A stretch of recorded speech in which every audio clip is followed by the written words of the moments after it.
Let's peel back the layers of history to uncover the truth behind some of Wisconsin's most notorious crimes. The murder of Teresa Halbach, 2005. In 2005, Manitowoc County, a quiet corner of the state known for its serene landscapes and friendly faces, became the epicenter of one of Wisconsin's most infamous crimes.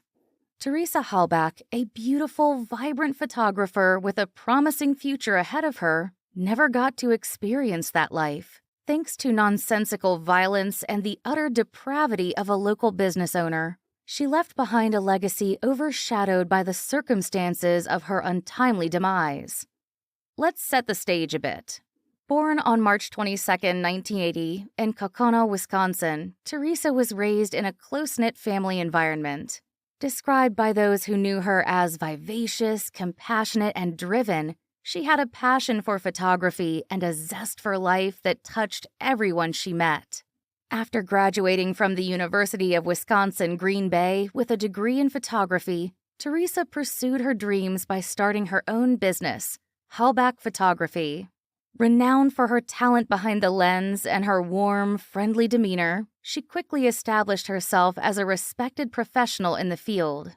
Teresa's work often took her to various locations throughout Wisconsin, where she captured the beauty of landscapes, the joy of weddings, and the essence of everyday life. Her dedication to her craft and her commitment to excellence earned her the admiration of her clients and peers alike.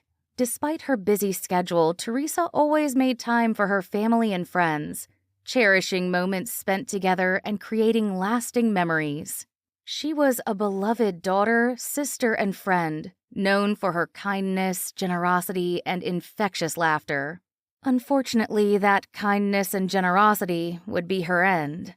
Receiving a call from a local business owner, Mr. Stephen Avery, Teresa headed out to Avery's Auto Salvage near Mishicot on October 31, 2005, to photograph a minivan purportedly listed for sale by the owner's sister.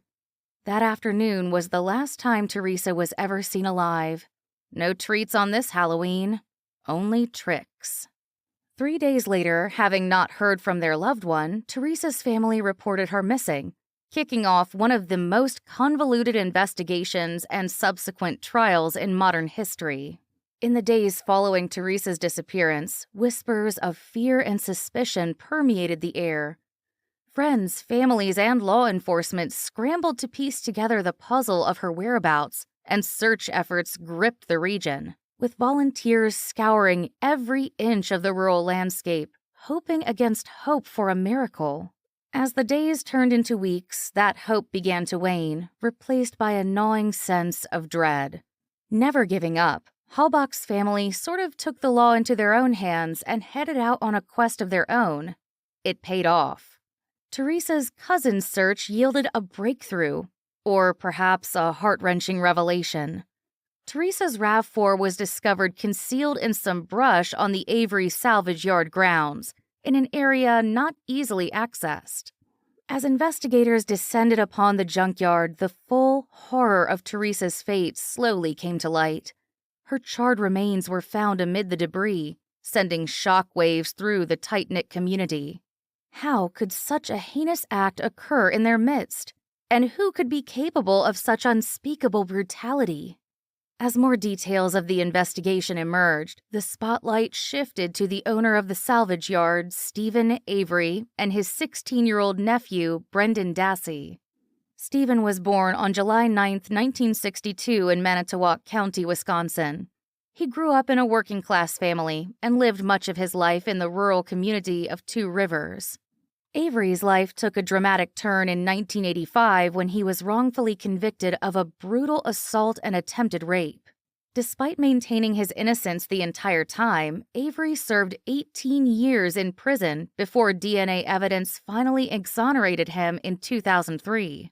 His case garnered national attention and raised serious questions about the criminal justice system. Following his release, Avery filed a lawsuit against Manitowoc County and several individuals involved in his wrongful conviction, seeking damages for the years he spent behind bars. However, just 2 years after his release, Avery would find himself once again tangling with the law, this time as the prime suspect in a murder investigation. Brendan Dassey, Stephen's nephew, was born on October 19, 1989. He grew up in a troubled environment with reports suggesting that he had learning difficulties and cognitive limitations. Dassey lived with his mother, Barb Tadick, and stepfather, Scott Tadick, near Avery's Auto Salvage, and was attending Mishicot High School at the time of the murder, when he unwittingly became embroiled in one of the nuttiest cases I have ever researched. Brendan's initial involvement in the case stemmed from his interactions with investigators, during which time he provided conflicting statements implicating himself and his uncle in the crime. His role in Teresa's murder became particularly controversial due to concerns about the reliability of his confession, as well as questions about his intellectual capacity and susceptibility to suggestion. The interrogations were particularly coercive and very difficult to watch, but that didn't stop him from being dragged down right along with his uncle. The pair was soon arrested and charged with Teresa's murder, but the events leading up to trial captivated the nation. It was twisty and turny with conflicting testimonies and allegations of police misconduct.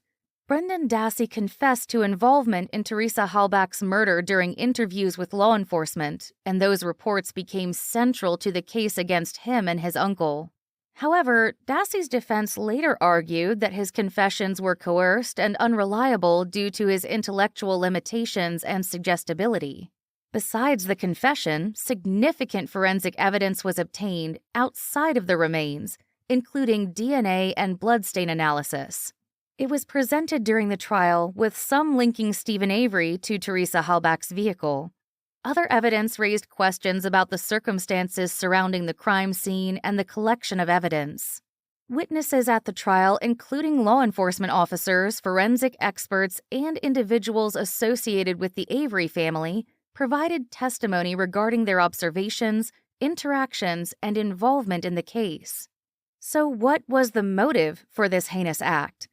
The prosecution argued various motives for Stephen Avery's involvement in Teresa Halbach's murder, including potential resentment or anger stemming from Avery's previous wrongful conviction and incarceration. It's important to note, however, that while they presented theories, no definitive motive was conclusively proven during the trial. Additionally, Avery has maintained his innocence and denied any involvement in Halbach's death, further complicating the determination of motive in the case. In addition, the defense teams for Avery and Dassey presented alternative theories and interpretations of the evidence, challenging the prosecution's narrative and raising doubts about the guilt of the accused. These case particulars, among others, were extensively examined and debated throughout the trial proceedings, ultimately shaping the verdicts and legal outcomes for Stephen Avery and Brendan Dassey. Stephen and his nephew received different sentences for their respective roles in the murder of Teresa Halbach.